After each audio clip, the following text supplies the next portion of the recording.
మన ప్రభు అయిన యేసుక్రీస్తు నామములో అందరికీ వందనాలండి.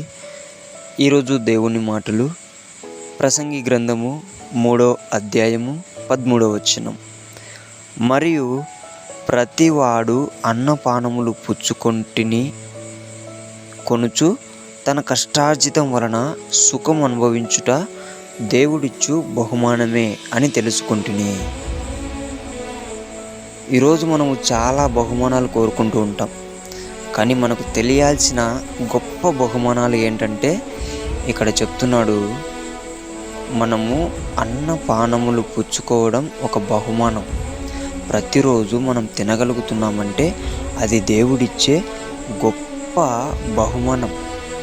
ఎందుకంటే మనము రోడ్డు మీదకి వచ్చి చూసినట్లయితే ఎంతోమంది ఆకలితో చనిపోయే వాళ్ళు మన కళ్ళ ముందర కనిపిస్తున్నారు. కానీ నిన్ను దేవుడు అటువంటి పరిస్థితులలో పెట్టలేదు, కాబట్టి అది గొప్ప బహుమానం. అలాగనే ఇంకో బహుమానం ఏంటంటే, నీవు కష్టార్జితము వలన సుఖం అనుభవించుట కూడా దేవుడిచ్చే బహుమానం. ఎందుకంటే చాలామంది చాలా కష్టపడతారు, కానీ వచ్చిన జీతము అప్పులు కట్టుకొనికి సరిపోతుంది, లేదంటే ఇంకా ఏదేదో విధంగా లోకానుసారమైన దాళ్ళకు త్రాగుడు పెట్టేదానికి కానీ బెట్టింగులు ఈ విధంగా కష్టార్జితం అయిపోతుంది, పరుల పాలైపోతుంది. కానీ నీవు కష్టంలో తింటున్నావు అంటే, నీవు కష్టపడినది నీవు నీ ఫ్యామిలీ తింటుందంటే అది దేవుడిచ్చే గొప్ప బహుమానం. దేవుడు నీకు తోడున్నాడని నువ్వు తెలుసుకోవాల్సిన గొప్ప బహుమానం అది.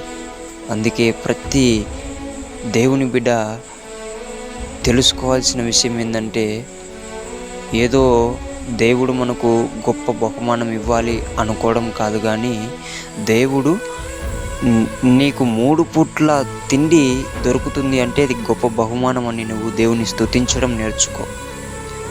నీవు నీ కష్టపడినది నీవు నీ కుటుంబము తినగలుగుతున్నారు, అనుభవించగలుగుతున్నారు అంటే అది దేవుని బహుమానం అని తెలుసుకొని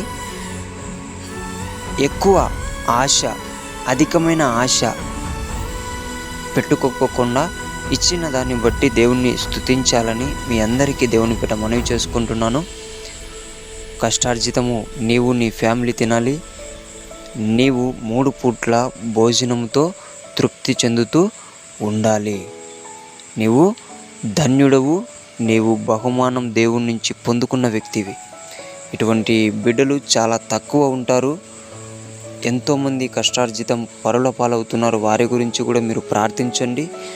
ఎంతోమంది 3 పూట్ల తిండి లేక ఉంటున్నారు, వారి గురించి కూడా మీరు ప్రార్థిస్తారని దేవుని పేట మనవి చేసుకుంటున్నాను. దేవుడి మాటలను దీవించునుగాక. ప్రార్థించుకుందాం. యేసయ్యా, నీకు వందనాలు, స్తోత్రాలయ్యా. నిజం ప్రభా, మేము 3 పూట్ల నీవిచ్చిన ఆహారం చాలా చక్కగా తినగలుగుతున్నామంటే నీవిచ్చిన గొప్ప బహుమానమని మేము నమ్ముతున్నామయ్యా. అలాగుననే మేము కష్టపడినది పరుల పాలు అవ్వకుండా, వేస్ట్గా పనికి రాకుండా పోకుండా మాకు, మా ఫ్యామిలీకి నీవు ఆ కష్టార్జితాన్ని ఉపయోగిస్తున్న విధానాన్ని బట్టి, సుఖము మాకు దయచేస్తున్న విధానాన్ని బట్టి నీకు వందనాలయ్యా. ప్రియ ప్రభువా, ఎంతోమంది తిండి లేని పరిస్థితులలో, కష్టార్జితాన్ని అనుభవించలేని పరిస్థితిలో ఉంటుండగా వారిని జ్ఞాపకం చేసుకోమని, వారిని కూడా ఆశీర్వదించమని యేసు నామములో ప్రార్థిస్తున్నాము తండ్రి. ఆమేన్.